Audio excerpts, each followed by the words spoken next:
Good evening. You're watching the news on Croatian television. A meeting between representatives of the troubled Agrokor consortium and its suppliers will be held tomorrow. The focus of discussion is expected to be on establishing a time frame for the payment of Agrokor's debts to its suppliers. In a bid to avoid possible negative effects to the country's economy, in circumstances when major companies run into financial trouble, government is drafting new legislation that will enable it to ensure the country's economic stability. Speaking for Croatian television last night, Prime Minister Andrej Plenković reiterated that the law was not being drafted specifically for Agrokor. He also vowed that taxpayers would not have to cover Agrokor's debts. No, I say this resolutely. There is no fear of that. We are drawing from the best practices in other countries. Agrokor is a privately owned company.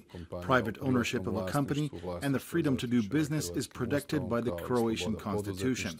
What we as the government want to do is establish a framework within which we can avoid these kinds of scenarios that could have a negative effect on the overall economy.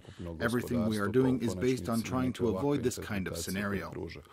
Economic analyst Mladen Vedriš warned, however, that in this case it will be important to bear in mind the principles of a market economy and provide answers to those questions that are most important to taxpayers. You need to have a well-thought-out exit strategy. If you do this, you have to know why you are doing this, how much it will cost, who will pay for this, and of course what the overall positive effects will be and if they will surpass the cost.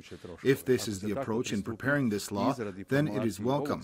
However, if it is viewed as a one-off intervention, then it will definitely evoke a lot of controversy.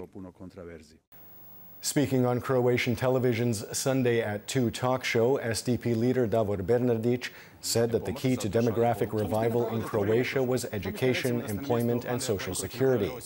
He also cited assistance to small business owners and not the practice of helping only big business as important.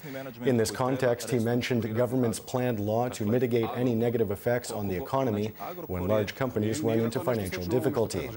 He said that the law would send the wrong message, and then added that citizens should not have to pay the debts of big business. The solution is definitely not to have the state cover these debts and to sweep things under the rug, because by effectively adopting a law for one company, we will only prolong the problem, and the more dust that gets swept under the rug, the more painful the collapse will be later on. Agrokor is the face of Croatia's economy, which has not transformed in the past 20 years during the transformation and privatization process. And this is a big opportunity to restructure Croatia's economy completely.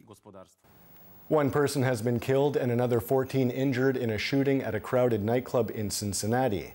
Several of the victims are in critical condition. Police say there is no reason to suspect terrorism, but have declined to give further details as to their investigation. I cannot think of a shooting incident with 15 total victims or 14 total victims in my 27-plus year career. So as of right now, I would say that we're very lucky that we only have one individual that's deceased, and hopefully we do have some that we believe do have other life-threatening injuries, but we're praying that they will stabilize and they won't succumb. Police in Russia have detained scores of protesters, including opposition leader Alexei Navalny. Some 7,000 people took to the streets in as many as 80 cities throughout the country today, protesting against corruption and demanding Prime Minister Dmitry Medvedev's resignation. It is believed that this is the largest protest in Russia since 2012. After an investigation revealed that London attacker Khalid Massoud had used the mobile phone application WhatsApp, British authorities want end-to-end encryption, which only allows the sender and receiver access to text messages removed. They are arguing that security must take priority over privacy. There should be no place for terrorists to hide. We need to make sure that organisations like WhatsApp, and there are plenty of others like that, don't provide a secret place for terrorists to communicate with each other. And on this situation, we need to make sure that our intelligence services have the ability to get into situations like encrypted WhatsApp. Today is Purple Day, an international grassroots effort dedicated to increasing awareness about epilepsy. On March 26th, people around the world wear purple and host events to support the cause. The central event in Croatia, Bike for Epilepsy, was held in Zagreb today. Some 40,000 people in Croatia suffer from epilepsy. The most important thing to know is that epilepsy is the most common chronic neurological disorder and the only curable neurological disorder. The sooner we detect the problem, the higher the chances of successful treatment. And taking a quick look at sports, in the final 16 of Champions League handball, PPD Zagreb lost at home to Hungarian side Veszprém 23-22 last night. The return leg will be played in Hungary on April 1st. In ABA basketball playoffs, Cedevita Zagreb lost to Serbian side Partizan 74-73 in Belgrade last night. Their best-of-3 semifinal series is tied at 1 game apiece, with the decider to be played in Zagreb on April 1st. In tennis, Croatia's Mirjana Lucic-Baroni is through to the round of 16 in Miami after beating Agnieszka Radwanska of Poland 6-love, 6-3. In the men's draw, Borna Čorić and Ivo Karlovic are through to the third round of play.